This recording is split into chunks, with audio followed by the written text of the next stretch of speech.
말씀을 공독할 때 모든 표정이 떠나가고 하나님의 은혜는 충만하게 임하신 줄 믿습니다. 자, 오늘의 토라 포션 본문 제목을 한글로 읽어보시고 히브리어로 읽어보도록 하시겠습니다. 민수기 30장 1절 모세가 이스라엘 자손 지파의 수령들에게 말하여 이르되 여호와의 명령이 이러하니라.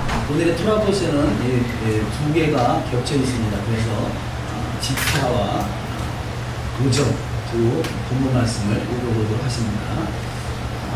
바에다베르 모세 엘다시 함나토트 미브네이 이스라엘 메모르 제 핫다바르 아세르 지파 아도나이.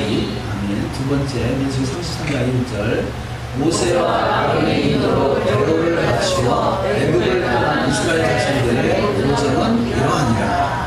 아멘. 엘레 마세이 데네이 이스라엘 아세르 야제후 메레츠 미츠라임 네티브오탐 베야드 모세 베아하론. 아멘.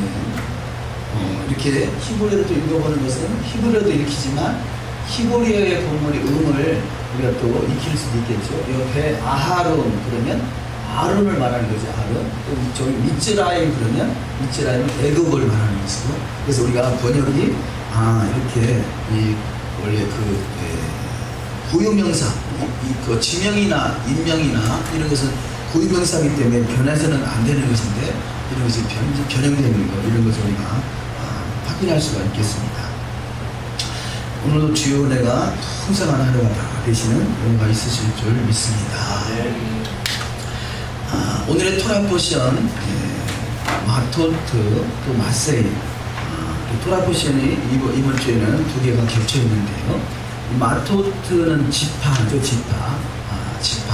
그래서 이 12지파가 결국 마지막에 12번의 12문위에 이름이 기록된 또 노정은 42번의 노정을 통해서 이제는 가나안 땅에 입성을 하게 되는 사건입니다. 그래서 민수기의 마지막을 장식을 하고 있죠.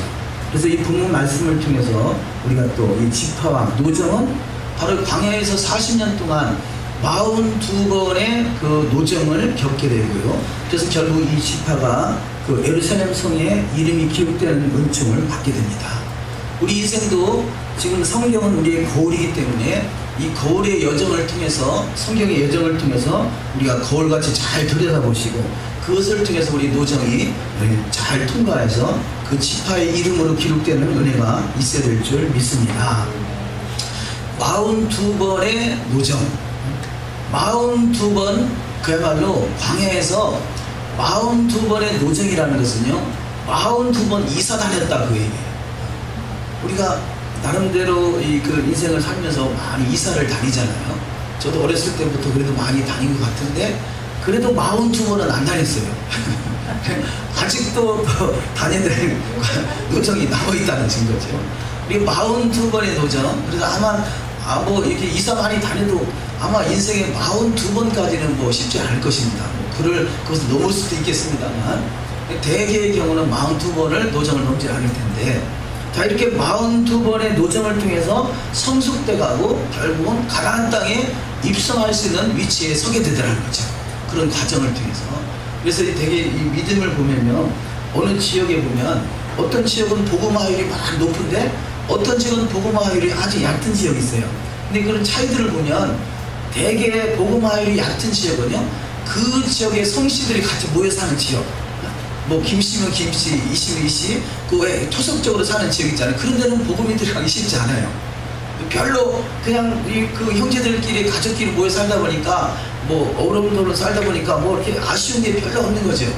이렇게 어떤 이사 다닌다는 이야기는 어쩔 수 없이 이사갈 수밖에 없는 그런 상황들이 전개되지 않겠어요? 뭐 꼭 다 그런 건 아니겠습니다만 대개의 경우가 어쩔 수 없는 그런 상황 속에 이사간다는 것은 뭔가 의지하지 않고는 갈급한 심령들이 내 속에 전개되기 때문에, 그래서 그런 분들이 예수를 믿기가 쉽고요, 또 믿음도 성장하기가 쉽더라는 거죠.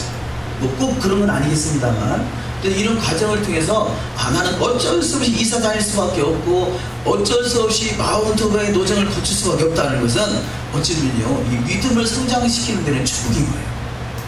그래서 우리는 성경에서 시험에 들게 하지 마옵시고, 이 말은 내 인생에 시험이 없게 해주옵시고 그런 뜻이 아니라 그 어떤 시험을 만나도 내가 그 시험에 시험 들지 않게 해달라고 말씀입니다. 시험을 이기는 자, 시험을 이기는 자. 제가 우리 신학원에서 시험 볼 때마다 그 얘기를 하는데요, 시험에 시험 들지 마세요. 시험에 시험 들라고 시험 있는 게 아니라 나를 성장시키고 나를 단련시켜서 결국은 정금까지 나오고, 정금이 뭐겠어요? 가나안 땅 그 성소나 지성소에 있는 것이 정금인 거죠. 내 신앙이 정금 것은 정금까지 나오게 하는 것은 이 가나안 땅에 입성케 하는 것이죠. 그래서 이 노정을 통해서 이 지파들이 결국 12지파가 다 가나안 땅에 입성할 수 있는 것 같이 우리는 반드시 이 과정을 통과하셔서 입성하는 자가 되어야 될 줄 믿습니다.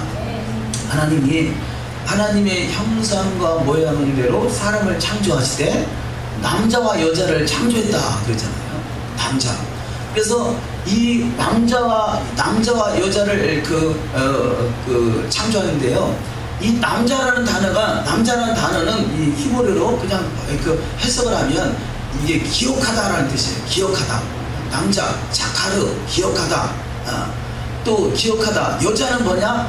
이 네케바는 단어인데요. 네케바는 뭐냐? 이 콕콕 찌르다. 구멍을 내다. 이게 여자예요. 그러니까 남자와 하나님 형상대로 창조된 남자와 여자 만나면 여자는 남자를 바가지를 팍팍 긁잖아요. 이게 성경적인 거예요. 성경적인 거. 왜냐? 남자를 기억하게 만드는 거예요. 남자가 너가 하나님을 기억하게 만드는 거죠. 그래서 그 가정을 하나님의 가정으로 만들기 위한 하나님의 과정이라는 거예요.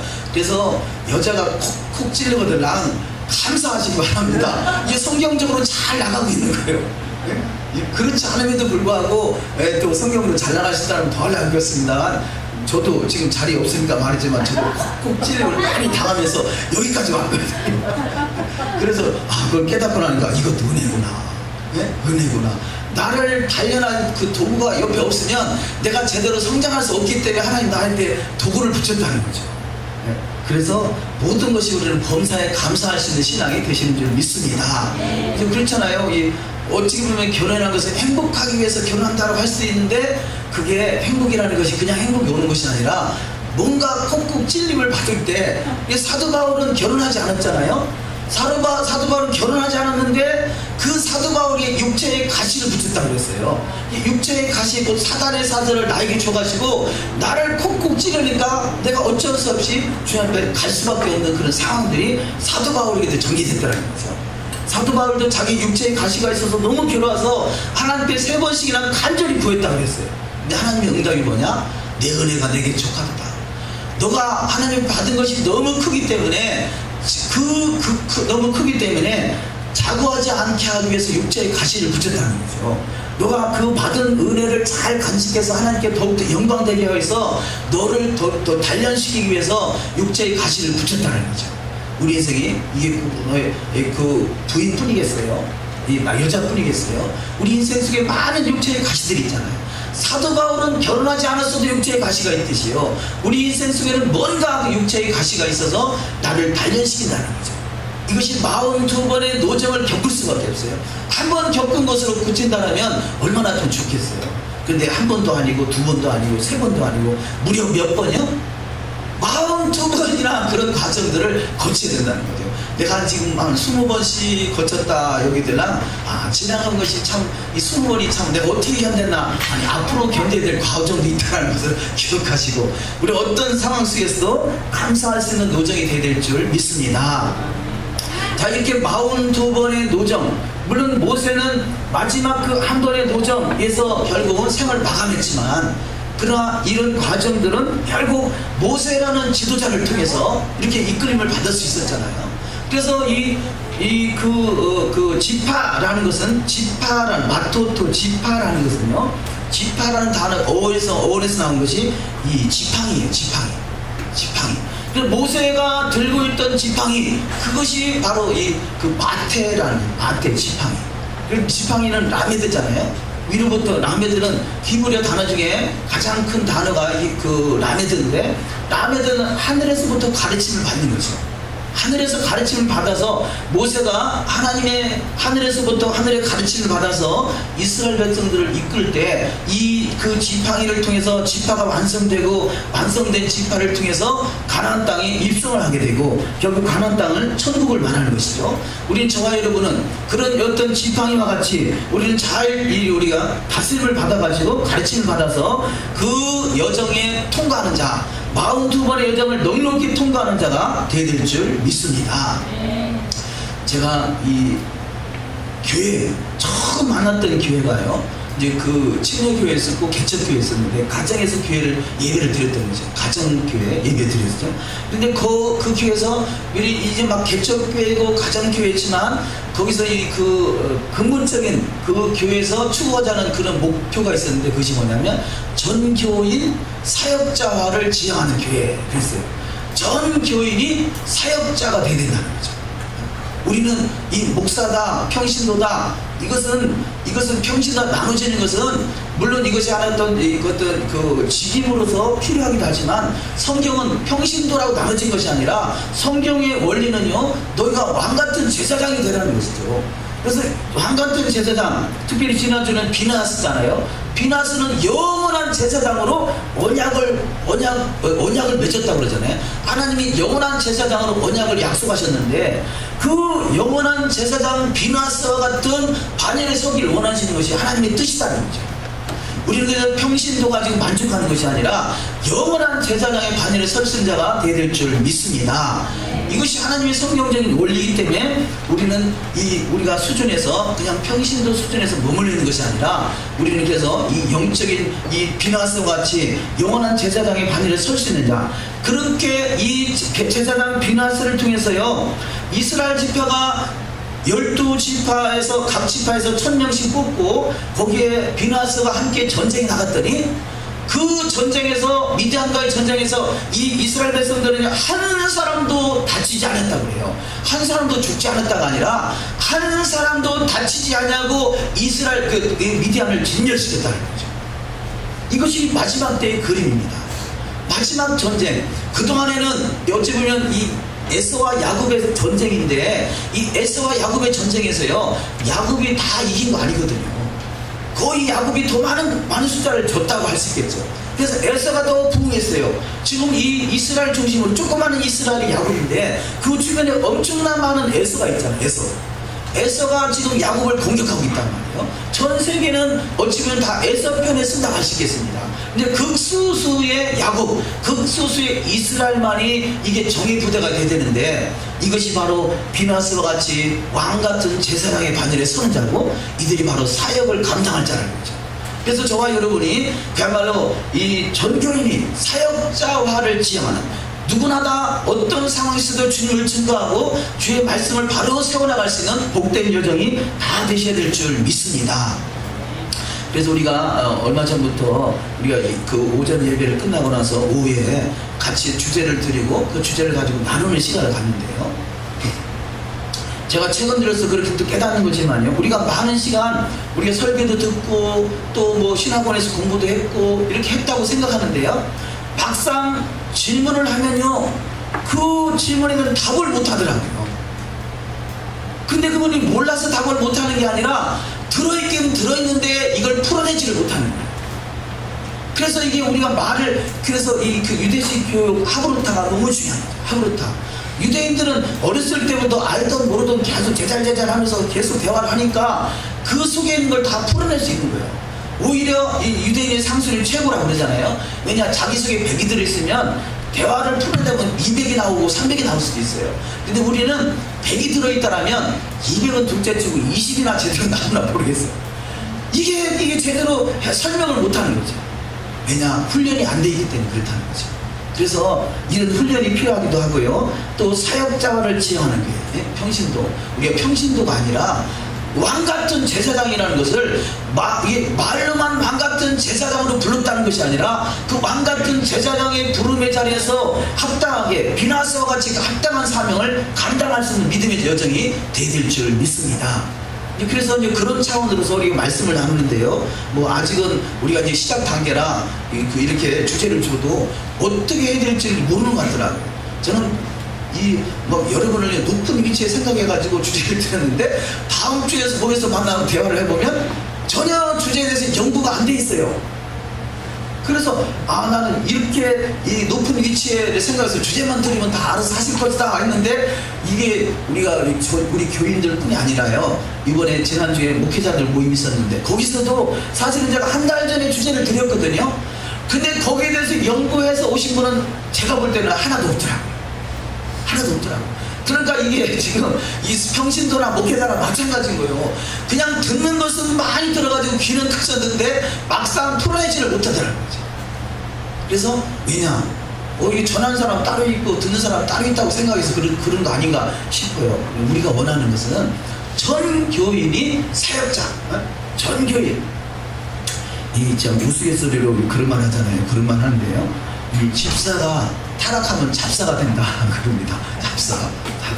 근데 목사가 타락하면요 뭐가 돼요? 독사. 새벽에 들었구나. 목사가 타락하면 독사가 된다는 거죠. 우리가 전교인 사역자를 지향하는 교회 그 수준에 이르러서 말씀을 풀어내는 자가 되지요. 하나님이 우리를 왕같은 제자장을 불렀는데 말 한마디 제대로 못하고 있다라면 이 얼마나 하나님 보시기 안타까운 것이에요. 그만큼 많은 시간 매겼는데 그것을 풀어내지 못한다면 이 또한 안타까운 일일 것입니다. 그래서 우리가 이 연구하는 방향, 그렇잖아요. 히브리어는 조금 아시는 분도 있고 또 생소한 분도 있고 하지만 이런 부분들은 그래도 앞서간 분이 있잖아요. 최소한 우리 지금 교회 전사님들이 3분 계시니까 내가 무슨 주제를 드리면 이걸 좀 모르겠다 그러면 저한테 찾아오시든지 아니면 전사님들을 붙들고 말씀을 어떻게 하면 되느냐 물어보시든지 아니면 또 히브리어를 또 나름대로 공부하시는 분들 있잖아요. 이렇게 물어봐서 이 모르는 게 창피한 것이 아니라 모르는 것을 알려고 노력하는 것이 이게 지혜로운 거잖아요. 지혜로운. 저는 지금도 그러거든요. 모르면 나 몰라요. 이것 좀 해주세요. 이렇게 해가지고 제 스마트폰에는 이 히브리어를 찾는 그런 프로그램들이 5개인가 깔려있어요. 욕심이 있어가지고요. 이거 내가 까는 거 하나도 없어요. 내가 깔 줄 몰라 지금도. 그런데 좋은 것이 있으면 그걸 막 취하고 싶은 거예요. 그래서 나 이거 모르는데 깔아주세요. 이렇게 해서라도 지금도 마찬가지. 누구는 끊임없이 우리는 이 제자라는 우리가 제자잖아요. 하나님의 제자, 예수와의 제자. 제자는 끊임없이 배우는 거거든요. 그러니까 배우는 것이 창피한 것이 아니단 말이에요. 내가 모르는 걸 남한테 물어보면 창피해서 어떻게 물어봐? 그게 아니에요. 그것은 그야말로 이 잡사나 독사 되려고 작정하지 않아요. 우리는 알려고 노력하는 사람이 돼야 된단 말이에요. 하나님 앞에서 이 부끄러운 게 어디 있어요? 다 우리는 연약한 가운데 출발하는 것이죠. 그래서 모르는 것을 부끄럽게 여길 것이 아니라 알려고 노력하는 것이 지혜라는 거죠. 우리는 더욱더 알아가는 데 힘쓰는 자가 되어야 될 줄 믿습니다. 민수기 31장 6절 비느하스가 전쟁에 나가 승리하는 과정이죠. 한번 읽어보십니다. 모세가 각 지파에 1000명씩 싸움에 보내되 제사장 엘르아살의 아들 비느하스에게 성수의 기구와 신호 나팔을 들려서 그들과 함께 전쟁에 보내네. 자, 각 지파에서 1000명씩 뽑고요. 그곳에 비느하스가 이 제사장 비느하스가 함께 동참을 합니다. 민수기 31장 48절 군대의 지휘관들 곧 천부장과 백부장들이 모세에게 나와서 모세에게 말하되 당신의 종들이 이끈 군인을 계수한즉 우리 중 한 사람도 충나지 아니하였기로. 안 보이시나? 너무 많이 넘어갔다. 앞에 초입에 있어요.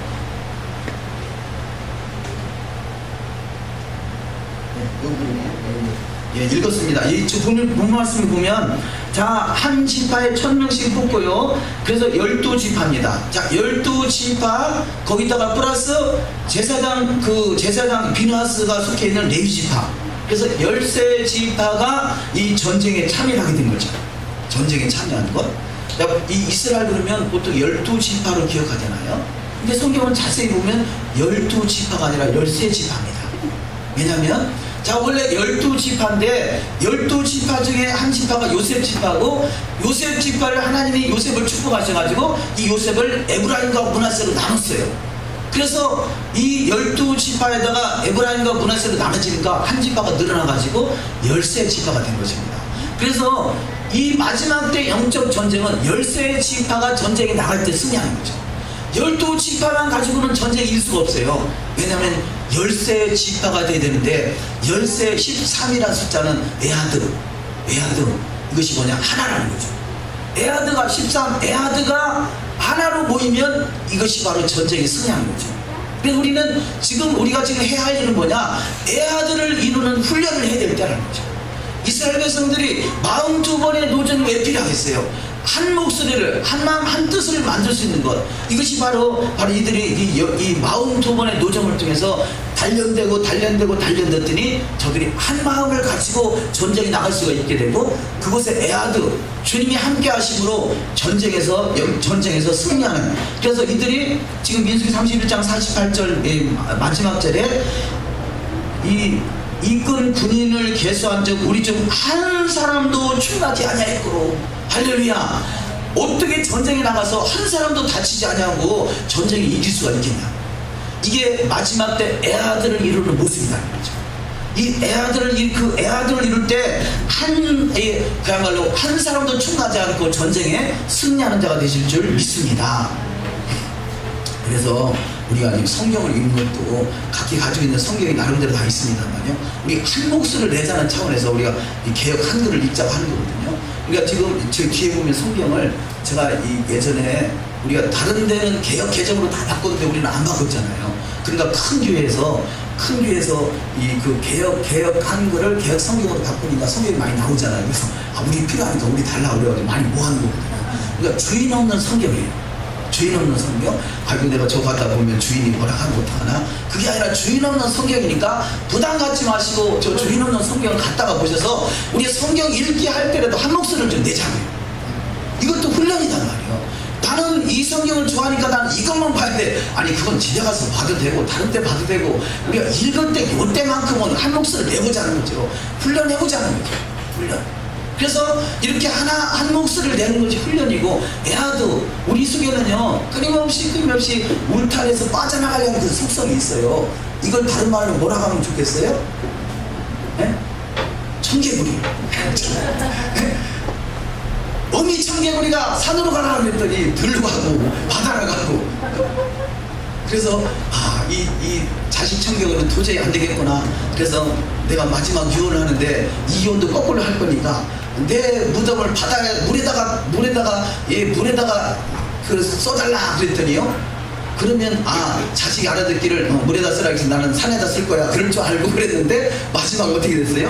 물에다 쓰라 했더니 내가 마지막 한 번이라도 효도하리라 그래가지고 물에다가 무덤을 쌌다는 거 아니야? 청개구리 무덤, 어미 무덤을. 그래서 떠내려가지고 맨날 청개구리가 물에서 개골개골하고 운다고 그러잖아. 우리가 이게 지킬 수 없는 거를 요구한다라는 걸 하지 말아야지. 당연히 하지 말지만 그것이 성경적으로 위배된다면 하지 말아야 되지만 그렇게 성경적으로 문제되지 않는 거라면 따라하는 것도 문제가 되지 않지 않겠어요. 이런 것이 하나하나 훈련하는 과정이라는 거죠. 왜 제가 이 말을 하냐면요. 저도 청개구리가 다 안에 들어있어가지고 예전에 제가 이렇게 교회 신앙생활 할 때 교회에서 무슨 특별 새벽 예배 아니면 무슨 작정기대 금식 작정 무슨 성야하면 저는 그때는 꼭이라기보다 되게 어떤 경우는 안 했어요. 그래서 특별 작정 새벽기도 할 때 그때는 안 나가고 나 혼자 특별 작정 새벽기도 장원했고 나 혼자 또 새벽 예배를 하는 거예요. 이런 것들이 나중에 지나보니까 내가 얼마나 공동체를 이루는 데서 이게 걸림돌이 되는가 하는 것이 막 회개가 되고 반성이 되더라. 우리 속에 그런 청개구리 같은 게 있단 말이에요. 그런 것들을 뽑아내는 것도 하나의 훈련이라고 여기는 거죠. 그래서 우리가 이 마지막 12 플러스 비나서 13이 모여서 에하드를 이룰 때 한 목소리를 낼 수 있을 때 하나도 토를 만큼 다치지 않냐고 충하지 않고 전쟁에 이길 수 있었던 것 같이 우리가 이런 것들을 예를 들자면 모이라 그러면 이게 특별한 게 아니면 모일 수 있는 게 막 힘쓰고 애쓰는 거예요. 이런 것들이 한 몫을 내는 거 아니겠어요? 이게 하나의 훈련이라는 것이죠. 그래서 잘 훈련된 에하드의 군사가 돼서 마지막 주님 다시 오실 그때를 예비할 수 있는 복된 여정이 다 되셔야 될 줄 믿습니다. 이 두 번째, 새하늘과 새 땅인 예루살렘의 12문 위에 이스라엘 12지파의 이름들이 새겨져 있습니다. 계시록 21장 12절을 읽습니다. 크고 높은 성곽이 있고 12문이 있는데 문에 12천사가 있고 그 문들 위에 이름을 썼으니 이스라엘 자손 12지파의 이름들이라. 아멘. 자, 이 12지파가 비록 저들이 많은 사람들이 그 광야에서 탈락되긴 했지만 그러나 하나님은 12지파 자체를 다 포기하지는 않았다는 거죠. 12지파 자체를 포기하지는 않았다는 거죠. 조금 예배 전에 우리 이상만 형제가 저한테 물어보더라고요. 목사님, 왜 하나님 이스라엘을 버린 거 아니에요? 그렇게 시작하더라고요. 그래서 왜요? 그랬더니 왜 이스라엘을 그렇게 어렵게 만드냐 이러는 거죠. 너무 이스라엘을 너무 힘들게 만들지 않느냐, 이거 하나님 너무 하시는 거 아니에요? 이렇게 말하는 거예요. 그냥 이스라엘이 회복된다는 이야기를 들었거든요. 이스라엘 반드시 회복된다는 이야기를 들었거든요. 근데 이스라엘이 수많은 그런 과정을, 아픔과 과정을 겪었지만 하나님은 반드시 이스라엘을 회복하게 하신다는 거죠. 12지파들이 수많은 어려운 42번의 노정을 겪었지만 그 하나님이 12지파를 반드시 회복하게 하신다는 것입니다. 그래서 이 12지파 이름이 결국 마지막에는 그 성문에 기록된 은혜가 있었던 것을 볼 수 있습니다. 세 번째, 이스라엘 지파를 나타내는 하마토트는 모세의 손에 들려진 지팡이와 같은 오래 다니면서 권위를 상징하여 이스라엘 지파를 통하여 주님 다시 오실 때 천하만국을 다스릴 권세를 받게 됩니다. 그래서 이 마토트는 바로 어원이 그 마테, 지팡이와 같은 어원이라는 거죠. 이 지팡이는 홀, 권세를 말하는 거죠. 마지막에 이 모든 과정을 통과해서 42번의 예정을 통과해서 바로 이 권능의 홀, 권위의 지팡이를 부여받을 수 있는 복된 자가 되어야 될 줄 믿습니다. 출애굽기 4장 2절 이하 말씀을 했습니다. 여호와께서 그에게 이르시되 내 손에 있는 것이 무엇이냐? 그가 이르되 지팡이니이다. 이게 마태죠. 민수기 17장 10절. 여호와께서 또 모세에게 이르시되 아론의 지팡이는 증거기 앞으로 도로 가져다가 거기 간직하며 반역한 자에 대한 표징이 되게 하여 그들로 내게 대한 원망을 그치고 죽지 않게 할지니라. 아멘. 자, 이 모세에게 들렸던 지팡이, 아론에게 들렸던 지팡이, 이 지팡이를 중심으로 모여야 되는데 지팡이를 중심으로 모이지 않는. 그래서 지금 민수기 17장은 민수기 16장에서 15장 16장에서 이 고라와 다단과 아비랑 대적하는 자가 있잖아요. 그들을 레위지파란 말이에요. 가장 측근에서 모세와 아론을 도와줘야 될 결국 이 고라와 다단과 아비랑이 반역을 일으켜가지고 그야말로 240명의 그 족장들이 반역을 일으키고 이 사건들에서 막 2만 4천 명, 2만 5천 명 수많은 사람들이 죽어지잖아요. 왜냐? 한 몫을 내지 못하고 결국 따로따로 올라가는 이것 때문에 수많은 사람들이 죽임을 당하고 이 사건이 전개되고 그 사건의 마지막 결론이 뭐예요? 비나스라는 위대한 그 왕 같은 제사장이 나오더라는 거죠. 비나스라는 왕 같은 제사장을 통해서 이것이 한 몫을 낼 수 있는 상황으로 전개됐더니 이들이 전쟁에 나가서 이 영적 전쟁을 승리하더라는 거죠. 우리는 지금 각기 가지고 있는 역량들이 다 따로 있어요. 그것이 각기 좋은 역량들을 가지고 있는데 이것이 한 몫을 낼 수 있도록 우리가 하나하나 조율해 나가야 된다는 거죠. 그럴 때 마지막 때 우리가 지금 죄송합니다. 제가 뭐 지적하려고 하는 게 아니라 누가 누구 어떤 성경을 읽은지 몰라요. 그러나 우리가 이제 원하는 것은 한 몫을 낼 훈련을 하자, 그 얘기죠.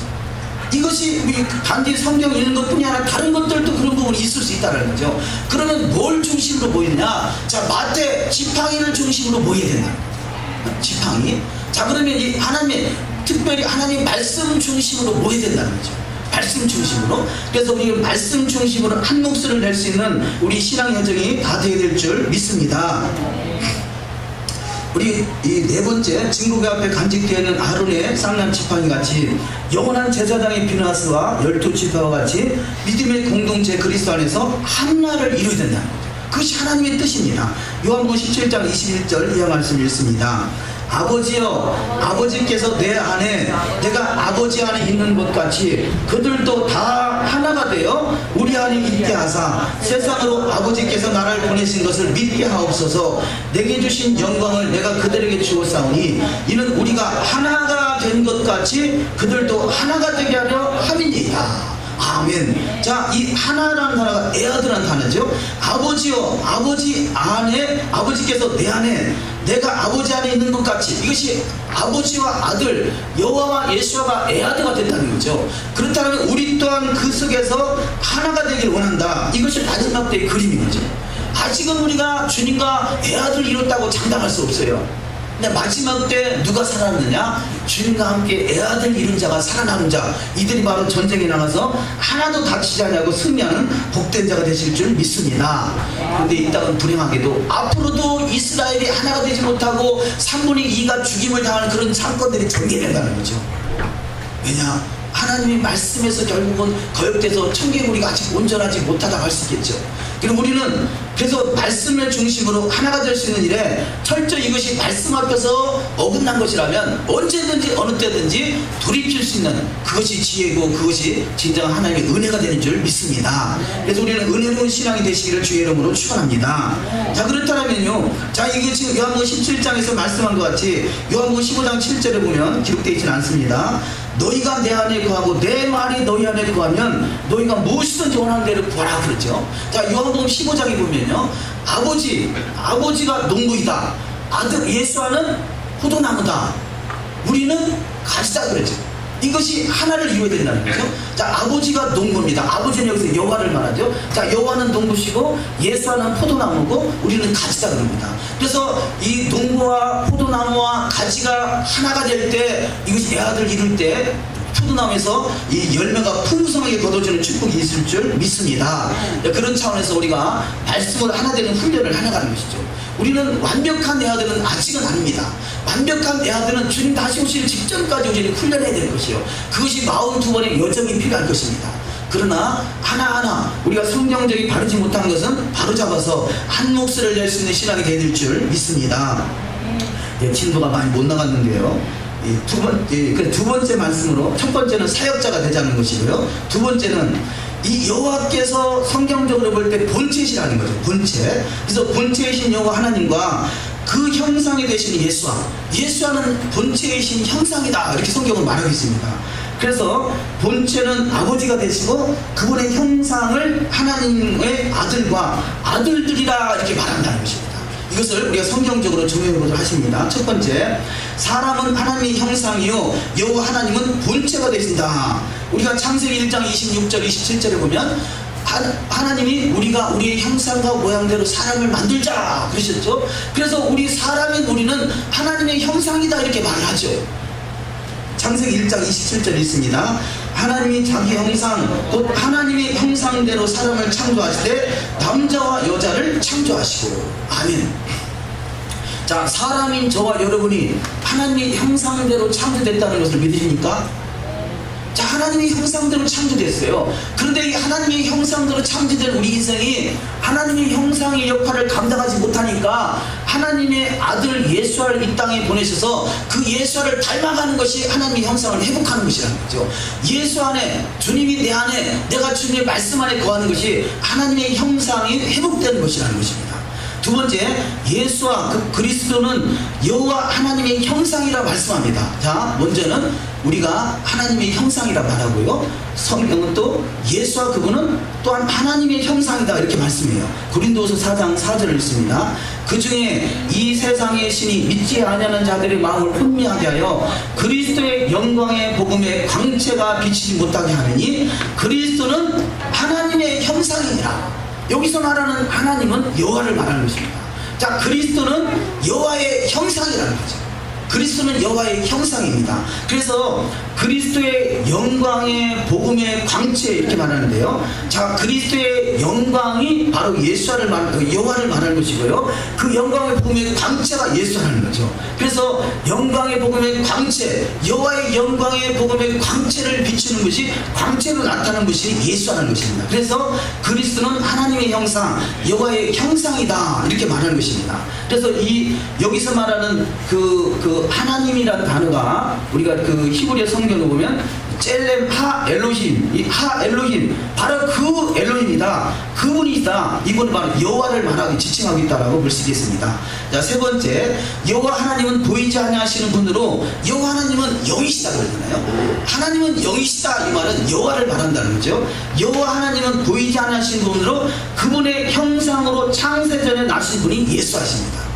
자, 우리는요, 사람은 창세 전에 났을까요? 창세 후에 났을까요? 사람은 창세 후죠. 태초에 하나님 천지를 창조하시고 나서 그 하나님의 형상과 모양대로 창조된 것이 사람이란 말이에요. 그러니까 사람은 하나님의 형상이긴 형상인데, 사람은 창세 후에 만들어진 것이 사람이고 이것이 하나님의 형상으로서 사람인 거고요. 그럼 예수와는 언제 만들어진 하나님의 형상이냐? 창세 전에 만들어진 하나님의 형상이라는 것입니다. 그래서 골로새서 1장 15절을 읽습니다. 그는 보이지 아니하는 하나님의 형상, 여기서 여호와를 말하는 것입니다. 하나님의 형상이시요 모든 피조물보다 먼저 나신 자니. 자, 하나님의 여호와고 형상이 예수하고요, 하나님의 형상이시고 모든 피조물보다 먼저 나신 자. 여기서 모든 피조물, 우리가 개역 한글에 보면 그는 보이지 아니하시는 하나님의 형상이요 모든 창조물보다 먼저 나신 자. 자, 사람은 창조 이후에 사람이 만들어졌고, 예수와는 창조 전에 만들어진 하나님의 형상이라는 거죠. 하나님의 형상. 그래서 모든 피조물보다 먼저 나신 하나님의 형상 되신 예수께서 우리를 창조하셨다고 그러죠. 그래서 태초에 엘로힘이 천지를 창조하시냐, 그 속에는 엘로힘의 그룹이, 창조의 그룹이 바로 예수와 여호와 또 여러 정확하게 다는 우리가 알 수 없지만 엘로힘의 그룹이 있는 이 창세기 1장 1절에서 이 세상을 창조하고 사람을 창조했다는 것입니다. 네 번째, 여호와께서 맏아들이 되셔서 그 아들의 형상을 본받게 하실 것을 정하셨습니다. 로마서 8장 29절, 하나님이 미리 아신 자들로 또한 그 아들의 형상을 본받게 하기 위하여 미리 정하셨으니 이는 그로 많은 형제 중에서 맏아들이 되게 하심이니라. 아멘. 자, 우리는 하나님의 형상대로 창조되어 있긴 한데 하나님의 형상을 제대로 살아내지 못하니까 그 아들의 형상, 그 아들을 통해서 하나님의 형상을 본받게 한다는 거죠. 그 아들의 형상을 본받게 함으로 우리는 예수를 닮아가는 거죠. 신앙생활은 예수를 닮아가는 것입니다. 왜냐하면 그분이 하나님의 여호와의 형상이고 여호와의 형상이신 예수를 닮아가는 것이 우리 신앙의 요정이고, 그래서 우리를 주님이 우리한테 찾아줘 그분이 아들 중이라는, 맏아들이라는 거죠. 그걸 다른 말로 독생자다. 독생자. 제가 엘과 엘로하와 엘로힘을 이게 나눠서 설명을 드렸었는데요. 왜 굳이 그렇게 해야 되느냐? 엘로힘 속에 예수아를 넣으면, 물론 그분이 엘로힘도 맞지만 우리도 엘로힘의 바늘에 부르셨단 말이에요. 그러면 동격으로 볼 수 있기 때문에 엘로하로 보는 것이 맞지 않느냐, 이것은 뭐 성경적으로 정확하다는 조명은 아니겠습니다만 충분히 가능성이 있어 그러는데요. 그러니까 예배 끝나고 나눈 말씀이 엘에 대해서 나름대로 연구를 해보시라 했는데, 엘, 자, 엘, 그 다음에 엘로하를 또 말씀드렸죠. 또 엘로힘. 자, 엘로힘. 그래서 엘로하, 엘로힘. 그래서 이것이 단수고, 여기도 단수로 사용되고, 이거 복수로 사용되는데요. 자, 이 여기는 스스로 계신 분, 이 성경에서 전능하신 하나님, 이렇게 말하죠. 전능하신 하나님, 스스로 계신 분. 여기는 이 밑에는 나으신 분이다. 나았다. 이렇게 표현하죠. 나았다. 그래서 하나님이, 그래서 이 말을, 나았다 이 말이 형상이라고 합니다. 형상. 자, 엘로힘의 엘의 형상대로 창조물이 엘로하고, 이거 여기서는 분명한 것은 아닙니다. 저는 확실히 말씀드린 것은 이것이 반드시 예수라고 할 수는 없겠지만, 어쨌든 이 본체가 되시는 여호와께서 이 나았다 하는 것이 형상이라는 거죠. 그래서 예수와는 여호와의 형상이다. 또 이 사람은 엘로힘의 형상이다 그러죠. 그래서 우리가 형상이 회복되면 엘로힘의 바늘에 들어간다. 우리를 엘로힘의 바늘을 부르셨다 이렇게 말하는데요. 그래서 이 형상의 본체, 여기서 보통 성경에서 하나님 이렇게 표현합니다. 근데 이 밑에를 보통 이 신들 이렇게 표현하죠. 그런데 우리는 이 엘로힘의 번역 성경에서는 여기는 하나님이라고 번역되기 때문에 다 이것이 엘이나 엘로하나 엘로힘이나 이것을 하나님이라고 우리가 인식하는데요. 예를 들어서 이 여호와의 증인들은 여기만이 하나님이다 그런 거거든요. 엘만이 하나님이다. 왜냐 이분이 본체시기 때문에. 여기는 형상이기 때문에 예수와나 우리 사람은 여호와의 형상이 예수하고 또 이 사람은 엘로힘의 형상이다. 그래서 이 본체 대신 이 본체만이 하나님이고 형상은 어차피 본체를 닮아간 거기 때문에 본체를 따로 만들었기 때문에 여기는 하나님이 아니다. 단지 신이다. 이렇게 표현하는 거죠. 그래서 여호와의 신이 여기까지를 하나님, 여기서 하나님 표현하고요. 우리가 번역된 성경은 이 전체를 다 하나님 이렇게 되기 때문에 이 부분이 명확하진 않지만 어쨌든 이 성경은 본체가 되신 여호와, 예수와는 여호와의 형상, 하나님의 형상 이렇게 성경은 지금 표현하고 있다는 거죠. 그래서 그런 부분을 우리 한번 확인을 해보도록 하십니다. 그래서 이 네 번째, 여호와께서 예수 앞에서 맏아들이 되셔서 그 아들의 형상을 본받게 하실 것을 정하셨다는 것입니다. 그래서 그 아들의 형상을 우리 신앙생활은 아들의 형상을 본받는 거죠. 다섯 번째, 예수와는 하늘에 속한 자의 형상을 입으셨기에 그리스도인은 그분의 형상을 입어야 합니다. 그리스도인은 그분의 형상을 입는다. 고린도전서 15장 49절. 우리가 흙에 속한 자의 형상을 입은 것 같이 또한 하늘에 속한 이의 형상을 입으리라. 흙에 속한 자가 아담이고 하늘에 속한 자가 예수하죠. 자, 하늘에 속한 자의 형상을 입는다. 바로 예수와 그분을 닮아가는 것이죠. 여섯 번째, 사도 바울은 너희 속에 그리스도의 형상이 이루기 하기 위하여 해산의 수고를 한다. 이렇게 말합니다. 갈라디아서 4장 19절. 나의 자녀들아, 너희 속에 그리스도의 형상을 이루기까지 다시 너희를 위하여 해산하는 수고를 하느니. 아멘. 자, 우리가 그리스도의 형상이 우리 가운데 이루어지는 것이 신앙생활입니다. 그리스도는 엘로힘이잖아요. 최소한. 자, 엘로하냐 엘로힘이냐 할 때 최소한 엘로힘 맞잖아요. 엘로힘이 하나님. 우리가 그 엘로힘이 창세기 1장 1절이란 말이에요. 1장 1절. 이 엘로힘을 닮아가는 것. 그래서 그리스도의 형상을 이루기까지 다시 너희를 위하여 해산의 수고를 한다. 이렇게 말하고 있어요. 우리가 전교인 사역자가 된다는 이야기는 나에게 맡겨진 영혼을 그리스도의 형상이 회복될 때까지 이끌어가는 거예요. 그리스도의 형상, 그리스도의 형상. 자, 여호와의 형상 이렇게 표현하지 않고요, 그리스도의 형상이라고 표현하고 있습니다. 근데 그리스도는 또 이 하나님의 형상이다 이렇게 표현하고 있죠. 일곱 번째, 예수와의 보혈로 거듭난 새 사람이 되어 이제는 주님의 형상을 따라 하나님을 아는 지식으로 새롭게 해야 된다. 자, 그리스도의 형상이 뭐냐? 하나님을 아는 지식이 회복되는 것이라는 거죠. 골로새서 3장 10절. 새 사람을 입었으니 이는 자기를 창조하신 이의 형상을 따라 지식에까지 새롭게 하심을 입은 자니라. 아멘. 자, 그래서 자기를 창조하신, 그리고 창조하신 분이 엘로힘이잖아요. 엘로힘의 형상을 따라 지식에까지, 하나님의 말씀으로 세상을 창조했잖아요. 그 말씀을 아는 지식, 하나님을 아는 지식이 우리 가운데 회복되는 은혜. 그래서 지식이 새롭게 하심을 입을 때까지 우리는 알아가는 은혜가 있어야 될 줄 믿습니다. 자, 세 번째 말씀으로요, 우리가 제목을 한번 읽어보실까요? 여호와 하나님은 영광이 되시고 그 영광의 바탕이 되시는 예수는 영광의 광채가 되십니다. 또한 여호와의 하나님은 본체가 되시고 그분의 나타나심은 본체의 형상이 되십니다. 이렇게 우리가 성경을 표현하게 된 것을 볼 수 있는데요. 첫 번째, 여호와의 광채시요 본체의 형상이신 예수와 말씀이신 예수 앞에서 지극히 크신 여호와의 우편에 앉으셨습니다. 히브리서 1장 3절을 읽습니다. 이는 하나님의 영광의 광채시요 그 본체의 형상이시라. 그의 능력의 말씀으로 만물을 붙드시고 죄를 정결하게 하는 일을 하시고 높은 곳에 계신 지극히 크신 이의 우편에 앉으셨나이다. 아멘. 자, 자세히 한번 보시자고요. 이는 하나님 여기서 이거 여호와를 말합니다. 여호와의 광채가 예수라는 거죠. 여호와의 광채가 예수하고요, 그 본체, 이 여호와, 본체가 여호와고 그 본체의 형상이 예수라는 거죠. 왜냐하면 그 하나님의 형상이라고 했잖아요. 예수와는 하나님의 형상. 그렇다면 예수와가 하나님이니까, 예수와가 엘로힘이니까 여기서 말하는 건 하나님의 형상이라는 것은 엘의 형상을 말하는 거죠. 엘. 네? 우리가 그 예배 후에 엘에 대해서 연구하는 것을 나누자 했는데요. 성경에서 말하는 엘에 대한 기준이 뭐냐? 여호와의 기준을 엘로 표현하고 있다는 거죠. 그것이 뭐 전능하신 하나님이냐 살아계신 하나님이냐. 이 엘이라는 것은 여호와를 표현합니다.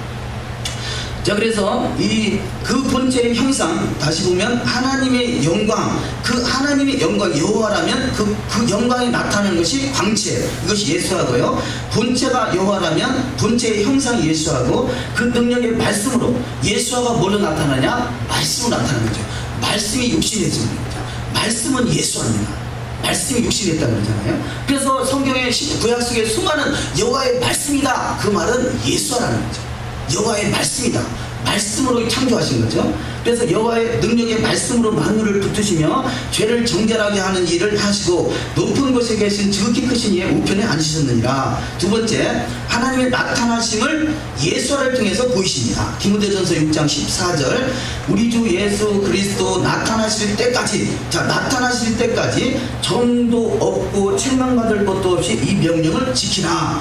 기약이 이르면 하나님이, 여기서는 여호와를 말합니다. 기약이 이르면 하나님이 그의 나타나신, 이것이 예수합니다. 하나님 여호와가 그의 나타나심을 보이리니, 그래서 여호와의 나타나심이 예수하는 거죠. 여호와의 나타나심, 그래서 하나님이 그의 나타나심을 보이시리니, 그래서 처음에 시작이 14절에서 우리 주 예수 그리스도의 나타나심 그랬잖아요. 예수와의 나타나심이 뭐냐?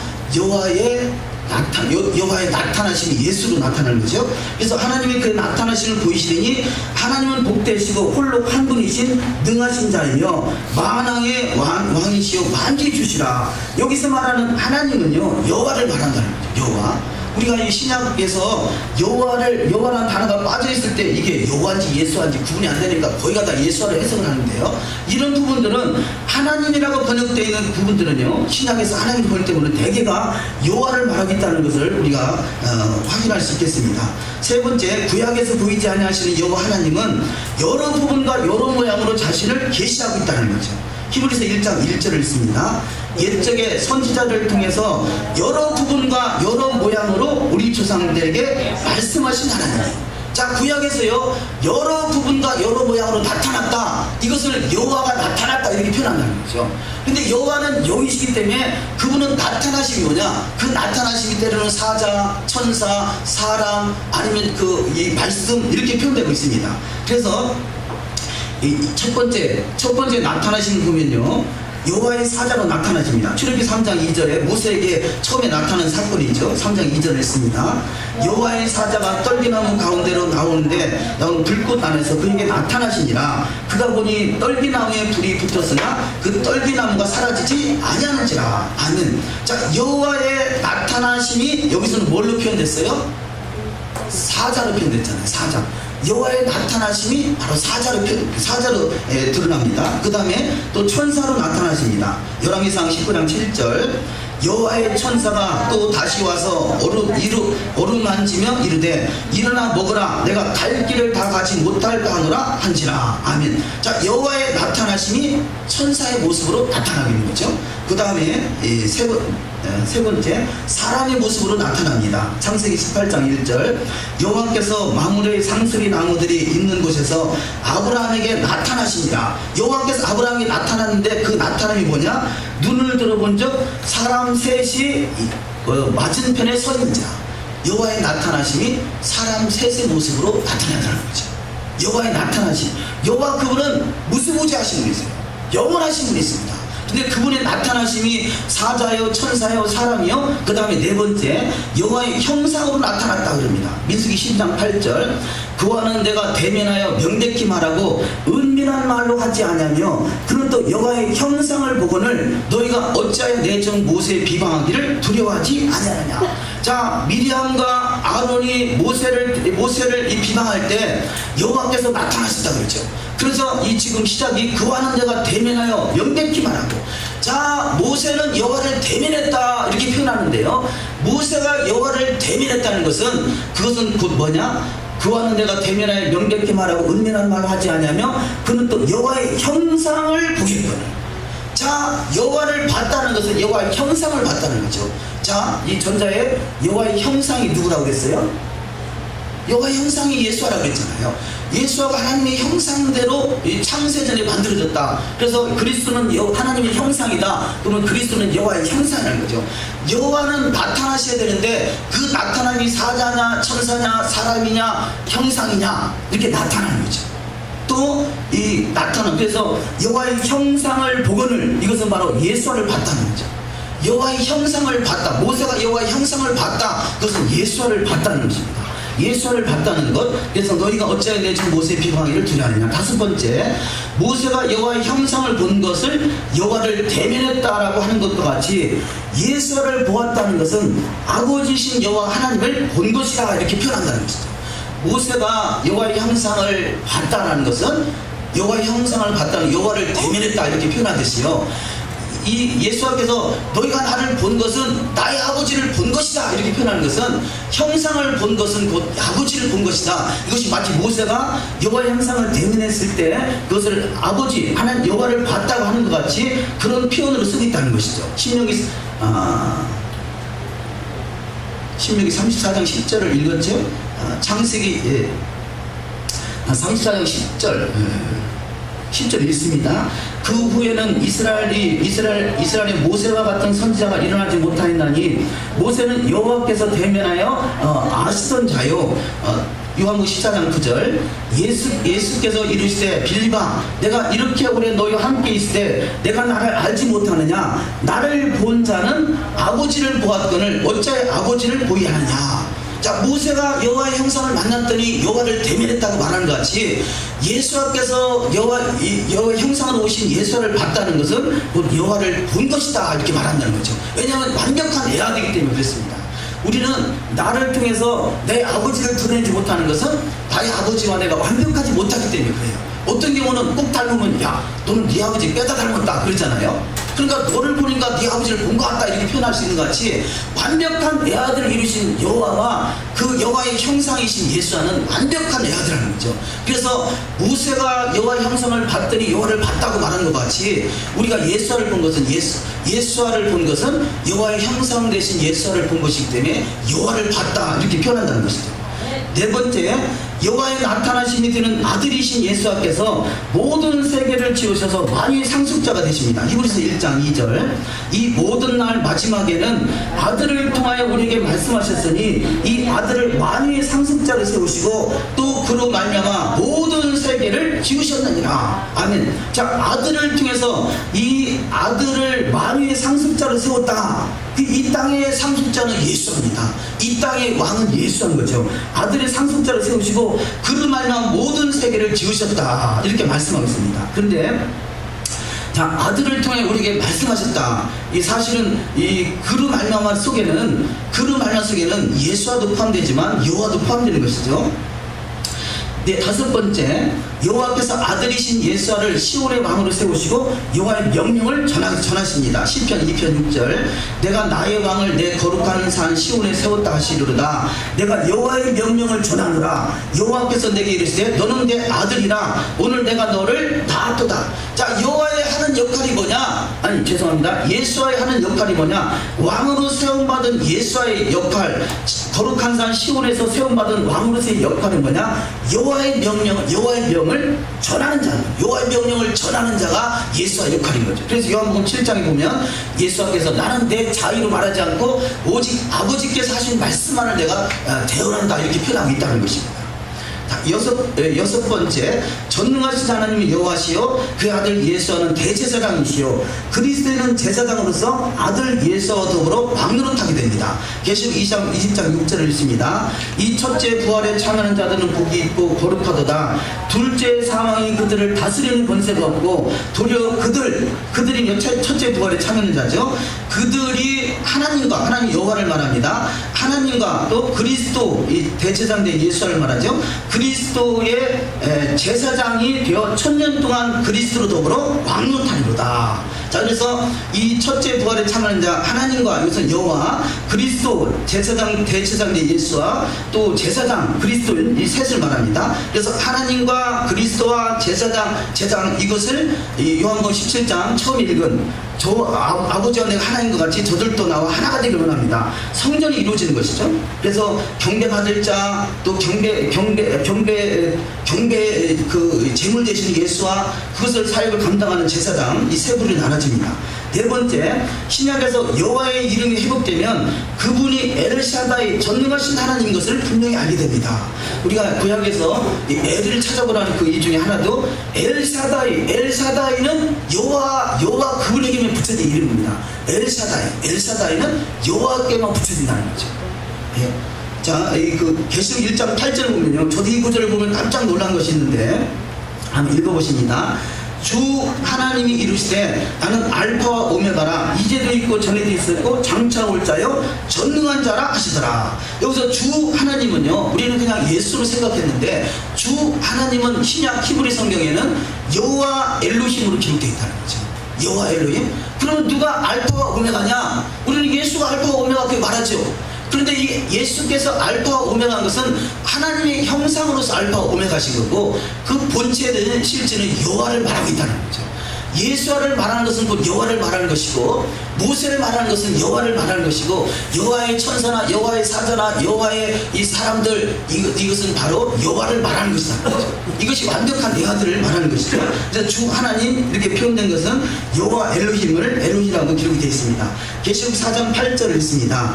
내 생물은 각각 6날개를 가졌고 그 안과 주에는 눈들이 가득하더라. 그들이 밤낮 쉬지 않고 이르기를 거룩하다 거룩하다 거룩하다 주 하나님 곧 전능하신 이여, 전에도 계셨고 이제도 계시고 장차 올리시라 하고. 아멘.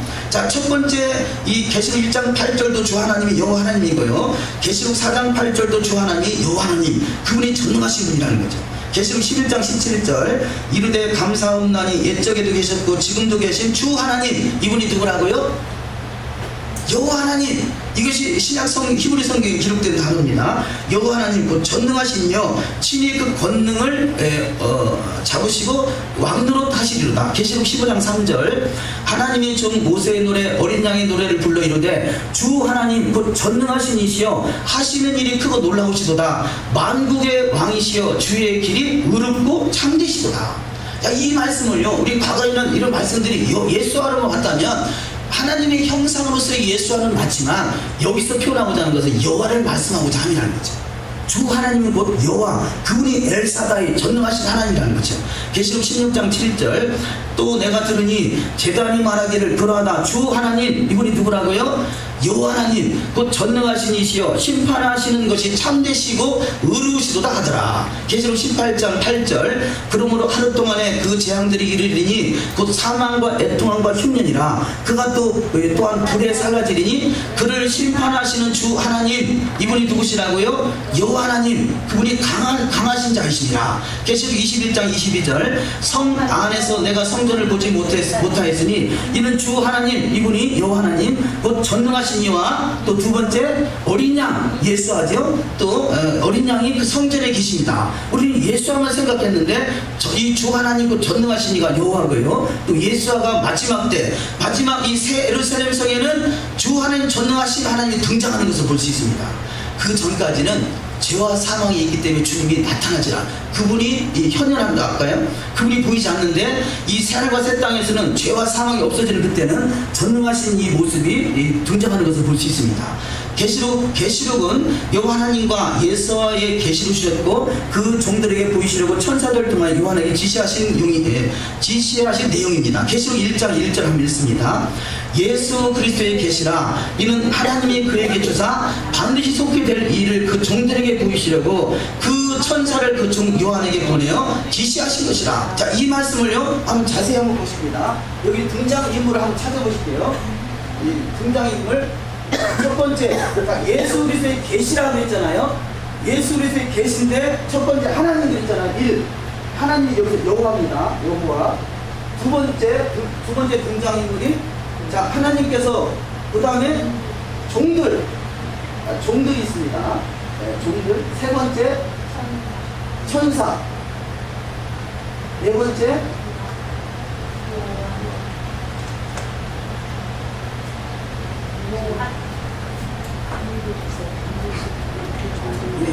주셨고 예수께서 하신 중 요한은 되죠. 요한 네 번째 요한에게 주셨고 다섯 번째 사자가 있잖아요. 사자 그렇죠? 사자. 그러니까 이 계시록 1장 1절에 등장인물이 몇이냐? 여호와가 등장하고요, 종들이 등장. 우리가 이 그리스도인이라고 그랬죠. 그리스도인 사명자. 자, 여호와가 등장하고 종들이 등장하고 천사 사자 같은 말. 자, 같은 말로 가야 되겠네요. 그리고 둘 중에 하나 뺀다 하더라도 자, 이 네 무리가 여호와, 종들, 천사, 요한 맞나요? 넷이? 여호와. 그래서 그 하나님이 이게 여호와, 그에게 조사, 그가 누구냐? 예수하죠. 예수에게 조사, 반드시 속히 될 그 종들, 이 그리스도인 그 천사를 통해서 요한에게. 그래서 여호와, 예수와 종, 천사, 요한 맞나요? 네. 여호와, 종, 천사, 요한. 예수가 빠졌네. 이제 중요한 예수와. 자, 예수가 등장하죠. 여호와, 종들. 그래서 그 다음 구절 한번 보실게요. 그 다음 구절. 그 직역성경 요한계시록 1장 1절을 읽습니다.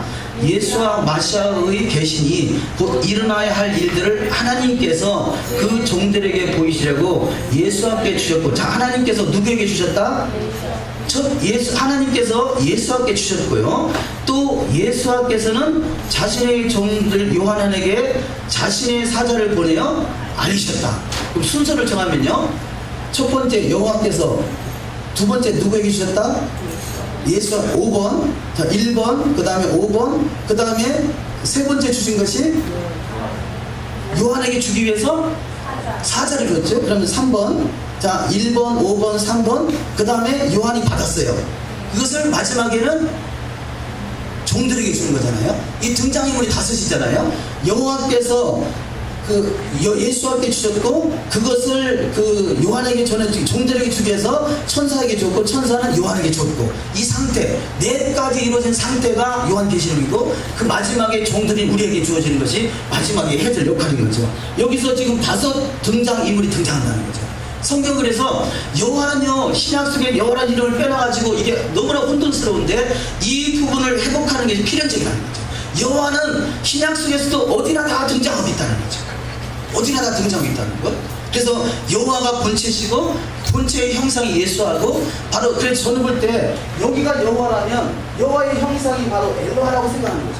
엘로하. 그런데 우리는 엘로힘의 형상으로 창조했어요. 그러니까 우리는 이 밑에 있는 거죠. 아직은 엘이나 엘로하나 엘로힘의 수준이 아닌 것이에요.